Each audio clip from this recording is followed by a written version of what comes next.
Olá, está começando o Século News edição especial. No programa de hoje, a gente fala do papel do leigo na igreja. Vamos ver também a situação dos cristãos que vivem no Iraque e ainda como os meios de comunicação podem ajudar a transmitir a mensagem da igreja. Para começar, você vai ver o encontro do Papa Francisco com bispos da Nigéria. O Papa Francisco se encontrou com bispos da Nigéria, que estão em Roma para a visita ad limina. Os bispos atualizaram o Santo Padre sobre o trabalho desenvolvido no país e o Papa os encorajou a continuar trabalhando como já fazem. No entanto, também houve tempo para piadas. Embora o Papa Francisco falasse com a ajuda de um tradutor, a maioria dos convidados o entendia em italiano.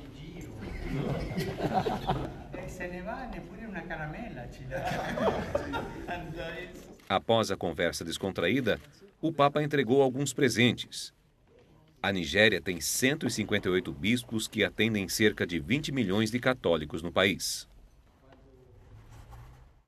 Bispos das Antilhas também foram ao Vaticano. Eles falaram sobre mudança climática com o Papa.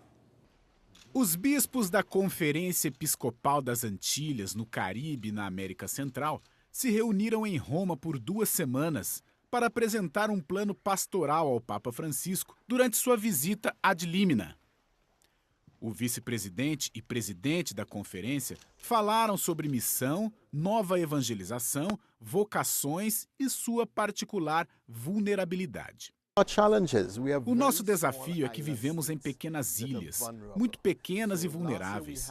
No ano passado, tivemos furacões que atingiram as nossas ilhas e tivemos seguidos furacões da categoria 5, atingindo várias das nossas ilhas e causando danos incríveis. A vulnerabilidade da nossa região é séria.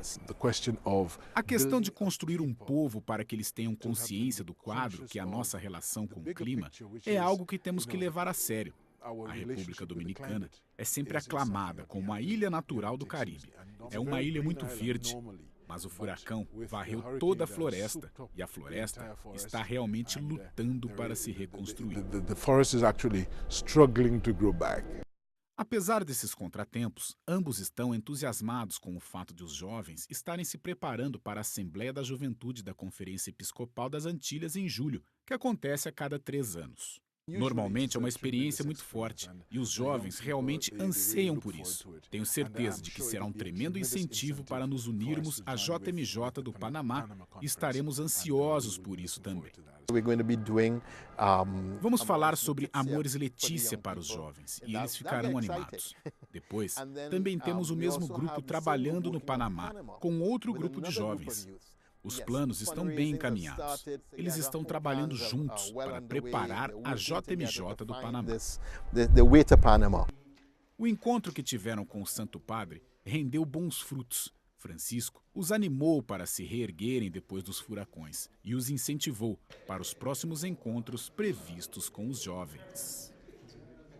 O Papa Francisco chamou a atenção dos católicos que separam Deus de suas vidas.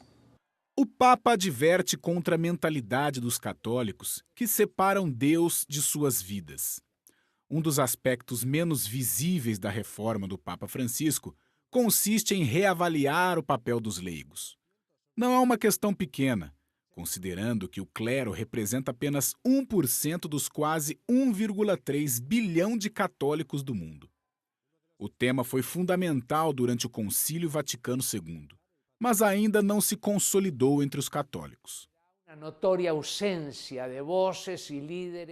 Há uma notável falta de vozes e líderes católicos que estão abrindo caminhos para o evangelho no mundo dos negócios, da universidade e especialmente da política. O Papa alertou contra a mentalidade daqueles católicos que estão contentes em ir à missa, mas consideram sua fé e suas vidas cotidianas, sociais e políticas como áreas separadas e não relacionadas. Este é um dos resultados do clericalismo.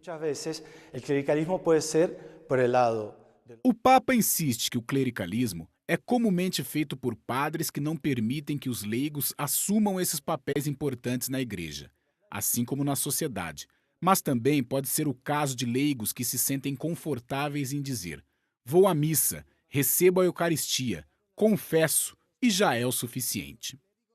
O Papa Francisco pede o abandono de um conceito embutido na mentalidade de alguns católicos, que somente o clero pode viver plenamente a fé e, assim, eles são os únicos que podem intervir nos debates públicos sobre a Igreja.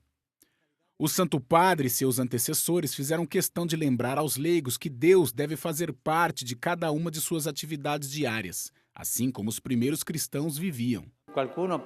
Alguns pensam que santidade é ter um semblante piedoso. Não, isso não é santidade. Mas, pai, se eu trabalho em uma fábrica ou se eu sou um contador, eu não posso ser um santo. Sim, você pode. Você pode se tornar um santo lá onde você trabalha.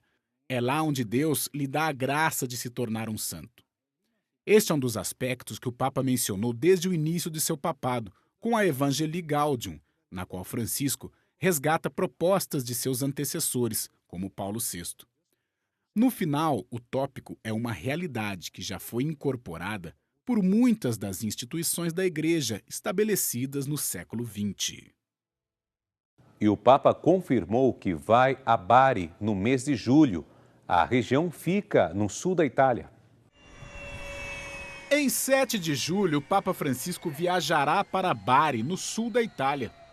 Nesta cidade costeira, o Papa quer rezar pela dramática realidade enfrentada por milhões de pessoas no Oriente Médio, que foram feridas por guerras, fundamentalismo e perseguição religiosa. O Santo Padre convocou um encontro de oração ecumênico com os líderes cristãos da região, sejam eles católicos ou não. A cidade de Bari é especialmente simbólica porque abriga as relíquias de São Nicolau, o santo que representa uma ponte entre o Oriente e o Ocidente e que também é venerado na Rússia. Talvez o interesse comum pela paz no Oriente Médio e em São Nicolau sirva de marco para um novo encontro entre o Papa Francisco e o patriarca Kirill de Moscou, desta vez em Bari. Nós vamos ver agora o depoimento de um padre que acompanha de perto a vida dos cristãos no Iraque. Os cristãos das planícies de Nínive celebravam a Páscoa assim, em igrejas ainda queimadas pelo Estado Islâmico, como essa em Karakoche. Eles também celebravam assim, sem medo de andar novamente pelas ruas das quais tiveram que fugir quando o grupo terrorista chegou para matá-los.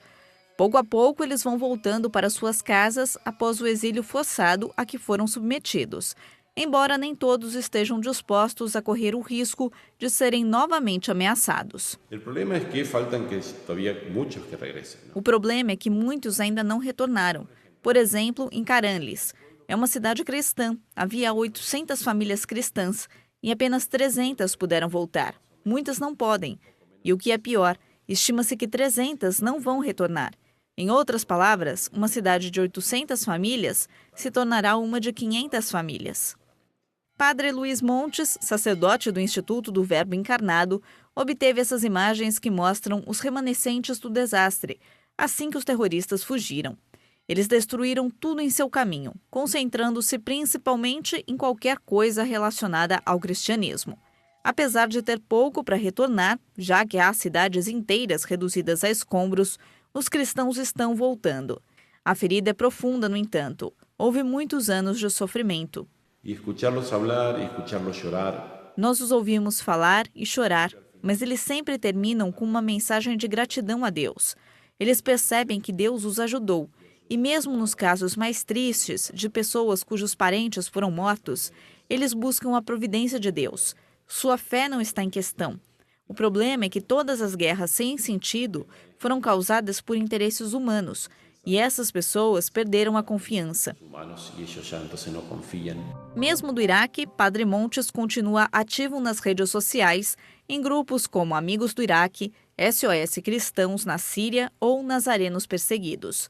Graças às pessoas de todo o mundo que o contatam, ele sabe que o sofrimento desses cristãos serve de exemplo para muitos. Não precisamos ajudá-los a manter a sua fé. Eles nos ajudam a fortalecer a nossa. Eles não se consideram heróis. Eles acreditam que são pessoas que fizeram o que tinham que fazer. Esse exemplo tão forte, tão cheio do amor de Jesus Cristo, de não considerar a renúncia a Cristo está trazendo muitos benefícios ao Ocidente, para as pessoas que estão ouvindo essas histórias. Nas planícies de Nínive, a situação está voltando à normalidade. Mas em cidades tão feridas como Mossul, com corpos ainda nas ruas, vai levar muito mais tempo. Apenas 20 famílias cristãs retornaram a um lugar onde havia milhares anos atrás. Os cristãos pedem proteção para o governo para poder viver pacificamente na terra que lhes pertence desde o primeiro século.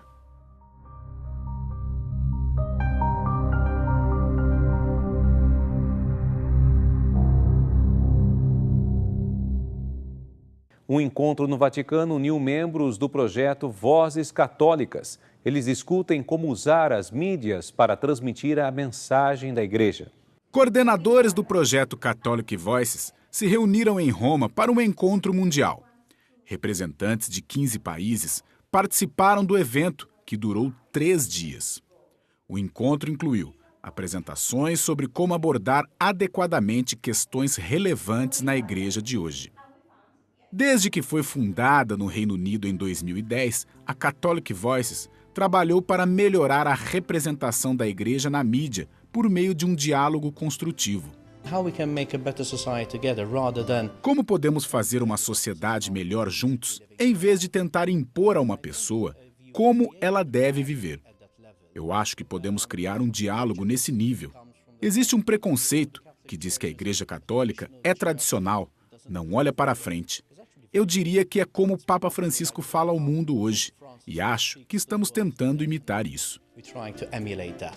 O encontro proporcionou sessões informativas sobre vários temas, desde a visão evangelizadora do Papa Francisco, passando pela mídia social até a ideologia de gênero. Tudo com o objetivo de preparar adequadamente os colaboradores para o debate público. É um serviço para a igreja, e quando você vê a igreja por dentro, você se sente melhor para comunicar isso ao mundo exterior. O que tentamos enfatizar é: você está procurando coerência? Nós também estamos. Agora, com base nesse valor que temos em comum, vamos dialogar. Não se trata de defender a igreja, porque eles não estão nos atacando. Eles estão pedindo por algo. Essa é a metodologia que tentamos reforçar no treinamento nesta reunião. Até o momento, o projeto Catholic Voices foi lançado em 20 nações, incluindo os Estados Unidos. Além da formação de mídia, a organização cria várias iniciativas e campanhas para promover uma melhor compreensão mundial da Igreja Católica. E o Século News, edição especial, fica por aqui e volta no próximo sábado, ao 12:30. Uma boa tarde e um bom fim de semana para você.